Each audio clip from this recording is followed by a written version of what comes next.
waktu terasa dekat. Dalam riwayat Imam Tirmizi diperjelas di tafsil, as-sanah asy-syahr asy-syahru kal-usbu' wal-usbu' kal-yawm.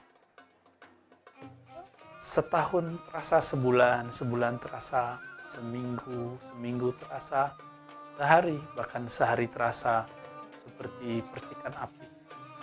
Begitu ditafsil, dirinci oleh murid Imam Bukhari, yaitu Imamuna At-Tirmizi. Di riwayat Imam Bukhari ini cuma disebutkan yataqarabuz zaman. Dan betul teman-teman, bagi yang pernah hidup di zaman manual, di zaman dulu belum ada listrik, belum ada handphone, sekarang belum ada gadget seperti ini, belum ada TV, belum ada YouTube, belum ada FB, belum ada IG. Orang-orang menjalani hidup itu terasa lama. Belum ada alat transportasi seperti secanggih hari ini. Orang kalau mau pergi haji itu bisa 6 bulan naik kapal.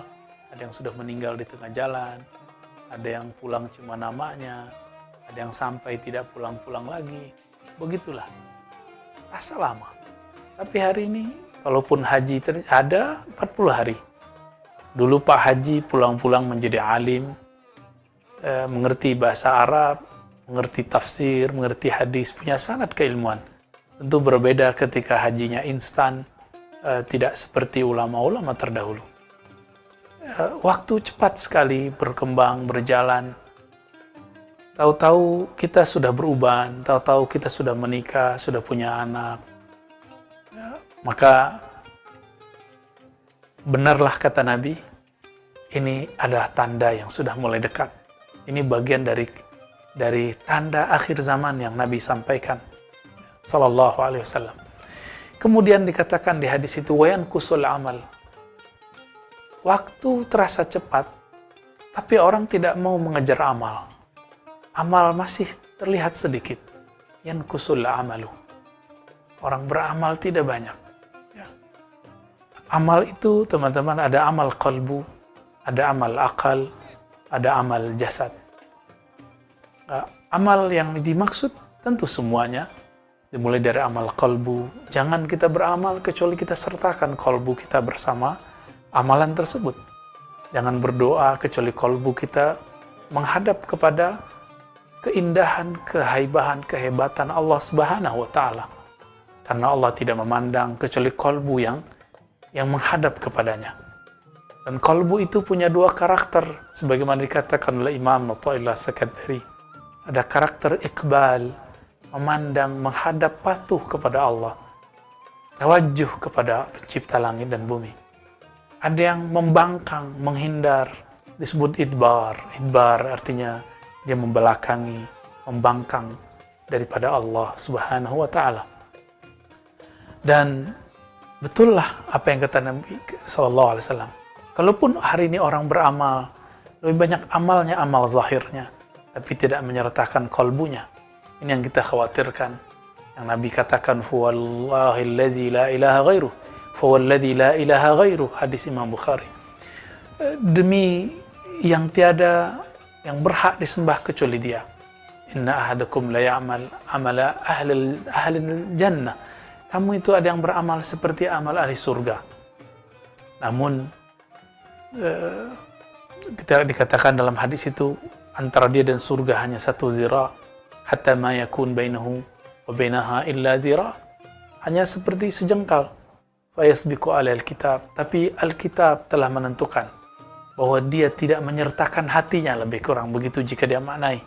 Sehingga ketika orang menua atau sakit parah, tubuhnya sakit, jiwanya kosong, maka kekosongan jiwa ini yang akan membuat buruk di akhirnya. Maka ini yang kita sebut su'ul khatimah. Lain dengan orang yang ketika ibadahnya sedikit, tapi dalam sedikit itu dia menyertakan dirinya, menyertakan kolbunya bersama Allah Subhanahu wa taala. Inilah yang dikatakan Nabi ketika ditanya, apakah amal paling mulia wahai Rasulullah? Rasulullah mengatakan al-imanu billah, yaitu amal hati, yakin percaya kepada Allah. Maka orang yang yakin kepada Allah, sholat 2 rakaat sholat sunnah, itu lebih utama daripada orang yang masih meragukan tentang kehebatan Allah, tentang keajaiban Allah, tentang kekuasaan Allah, walaupun dia sholat 1000 rakaat, bahkan 1000 tahun. Sahabat-sahabat yang dimuliakan Allah, lalu dikatakan di situ, وَيَكْثُرُ الْحَرَجِ, banyaklah nanti haraj. Apa arti haraj? Sahabat pun bertanya. Ternyata haraj bukanlah bahasa Arab Mekah dan Madinah. Ternyata ini bahasa Arab orang Habasyah, Ethiopia. Jadi ternyata dari dulu Arab ini banyak ragamnya. Apa kata Nabi? Nabi menguasai banyak bahasa. Al-haraj yai al-qatal. Banyak kematian pembunuhan. Qatal artinya kematian disebabkan karena pembunuhan. Teman-teman yang melakukan Allah, ketika kita membaca hadis ini, maka terbayang oleh kita bahwa di akhir zaman nanti, ketika waktu sudah cepat, amal sudah berkurang, ada satu yang akan terjadi di masa depan, yaitu banyak pembunuhan. Karena ini sudah masalah global, bukan masalah cuma di negeri kita. Maka teman-teman, mari berpikir jernih, jangan berpikir konspiratif yang tidak sahih.